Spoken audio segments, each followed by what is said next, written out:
Bueno chicos, vamos a ver esta última parte de la clase, ¿no es cierto? Y sí es cierto lo que hemos visto el día de hoy, hemos visto muchos representantes de la literatura hispanoamericana, ¿no es cierto? Estamos inaugurando el día de hoy pues esta parte de lo que serían las clases de literatura, pero ya desde Hispanoamérica, ¿no es cierto? Y para aclararles algo muy importante, ¿no es cierto? Es que si bien es cierto, hay una renovación estética, hay una ruptura con la poética española, definitivamente estos cambios políticos y sociales hacen que el trabajo del escritor se precarice. Profesor, ¿y por qué se va a precarizar? Porque el escritor ya no solamente se va a dedicar a escribir, ¿no es cierto?, sino que de alguna manera va a tener que dedicarse a otras actividades. ¿Y por qué? Porque la escritura como tal no le da muchos réditos económicos, ¿no? Y eso va a ser algo que va a trascender hasta ahora, ¿no es cierto? Por eso es que, por ejemplo, yo trabajo de profesor.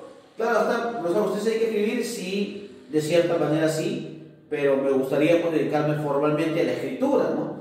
Pero por eso es que tengo que enseñar, porque uno vive de escribir, ¿no? Definitivamente, ¿no? Y esto trae como consecuencia, ¿qué? La situación del artista, ¿no? La incorporación de los sistemas capitalistas en Hispanoamérica, porque es verdad, nosotros nos independizamos del sistema colonial, pero luego viene el sistema capitalista que de alguna manera nos hace ver las cosas de otra manera, ¿no? Entonces, la incorporación de los sistemas capitalistas en Hispanoamérica afectaron la situación social de los artistas.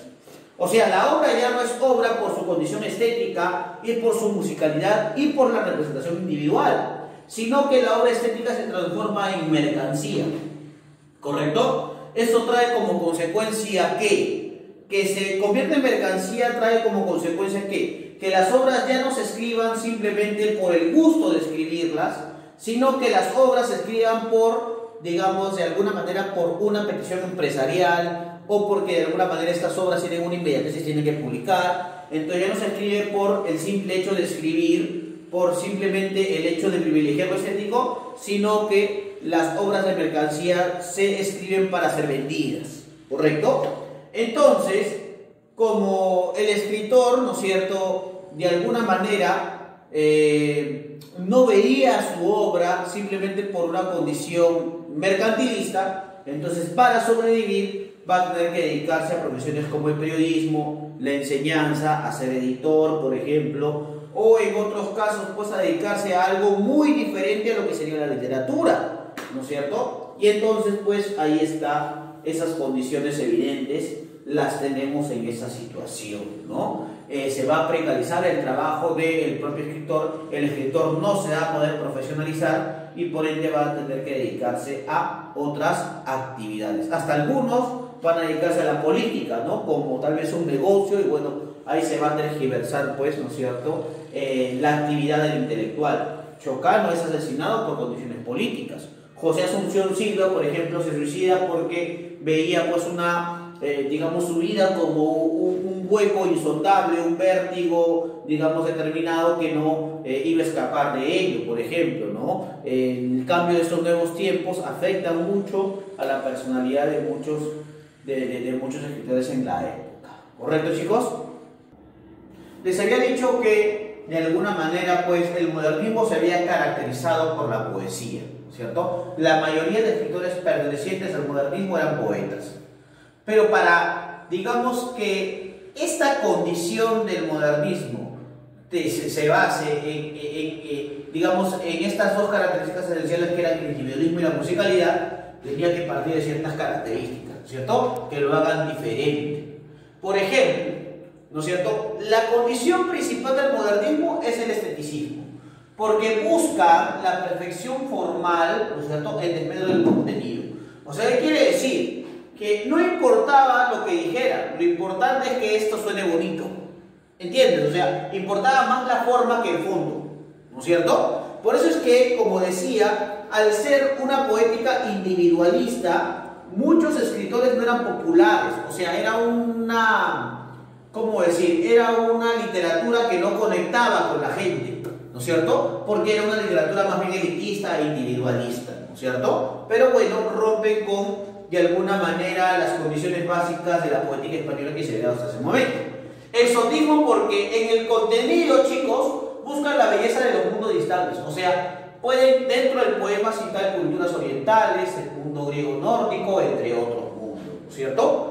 Por ejemplo, hay una renovación léxica, ¿no es cierto? Porque pueden utilizar arcaísmos, pero también neologismos, galicismos y cultismos.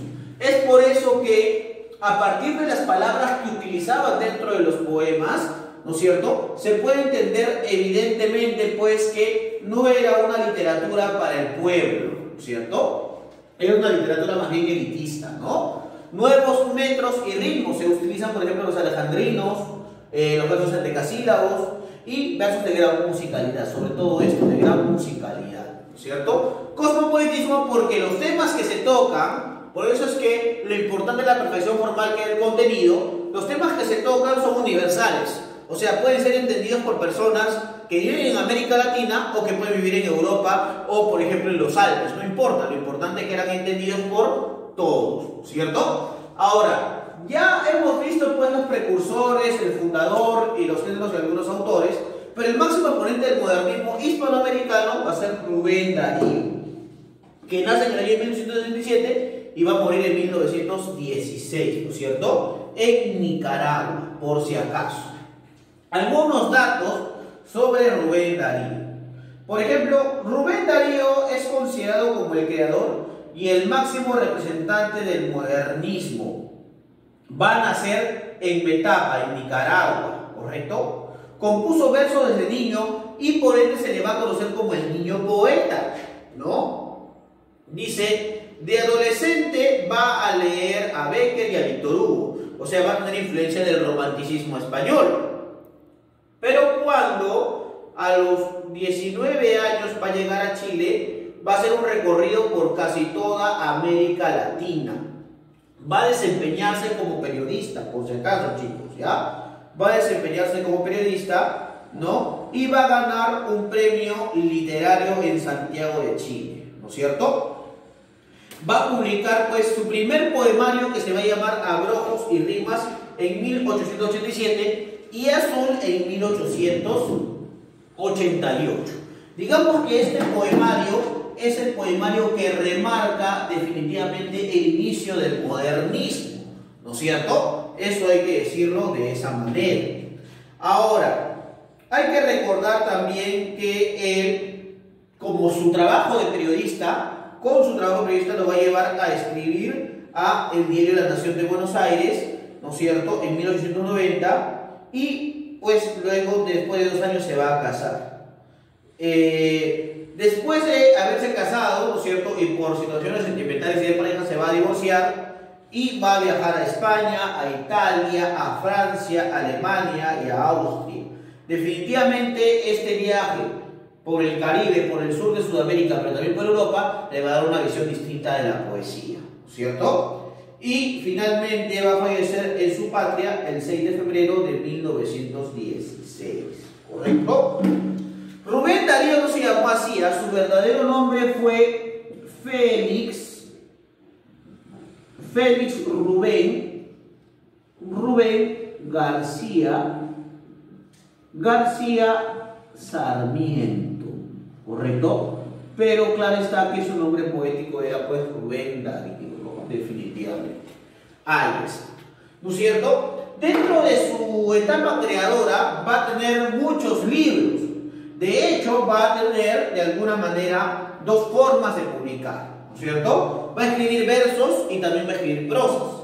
Por ejemplo, en versos tenemos Abrojos y Rimas, que es su primer poema de 1887, ¿no es cierto? Azul en 1888, que Azul tiene parte, por si acaso, poema y parte de narrativa también, porque tiene algunos cuentos, ¿no es cierto? Por ejemplo, uno de los cuentos más conocidos de Azul es El pájaro azul, ¿no es cierto?, donde de alguna manera un tipo se suicida, ¿no es cierto?, por la visión estética que tenía sobre el mundo, ¿no? Prosas profanas, cantos de vida y esperanza, poemas de otoño, ¿no es cierto? Y en prosa vamos a encontrar Los raros, Peregrinaciones, La caravana pasa, Tierras solares y su autobiografía. ¿Cuál es el estilo de Rubén Darío? Tiene un estilo, ¿no es cierto?, en donde se va a preocupar por el arte y el artista, ¿no es cierto? Va a tener una condición erótica y jubilosa y va a exaltar esto en sus versos. Va a utilizar mucho los símbolos como el cisne y el pavo real. Hay una revolución de las formas poéticas, americanismo y cromatismo. Sobre todo va a jugar con los colores como especie de metáforas, ¿no? Pero de alguna manera eso es lo que destaca dentro de la poética de Rubén Darío, ¿no es cierto? Para de alguna manera yo despedirme, ¿no es cierto?, de ustedes. Por ejemplo, uno de los versos más importantes de Rubén Darío es este verso que siempre se utiliza: juventud, divino tesoro, te vas para no volver, cuando quiero llorar no lloro y a veces lloro sin querer, ¿no es cierto? Ahí dense cuenta que también, ¿no es cierto?, hay esta especie de musicalidad. O por ejemplo, el poema Triste, muy tristemente. Un día estaba yo triste, muy tristemente, viendo cómo caía el agua de una fuente. Era la noche dulce y argentina, lloraba la noche, suspiraba la noche, sollozaba la noche, y el crepúsculo en su suave amatista diluía la lágrima de un misterioso artista. Y ese artista era yo, misterioso y gimiente, que mezclaba mi alma al chorro de la fuente, ¿no es cierto? Eso es lo que dice de alguna manera, ¿no es cierto?, el maestro Rubén Darío. Muy bien, chicos, entonces esa ha sido la clase del día de hoy, Espero que la clase se haya entendido, que les haya gustado. Vayan estudiando ese tema porque ese tema viene en el examen por si acaso. Y bueno, conmigo será hasta otra oportunidad. Ya no vamos a ver el curso de literatura, sino la próxima semana tocaría razonamiento verbal. ¿Correcto, chicos? Cuídense, nos vemos. Chau, chau.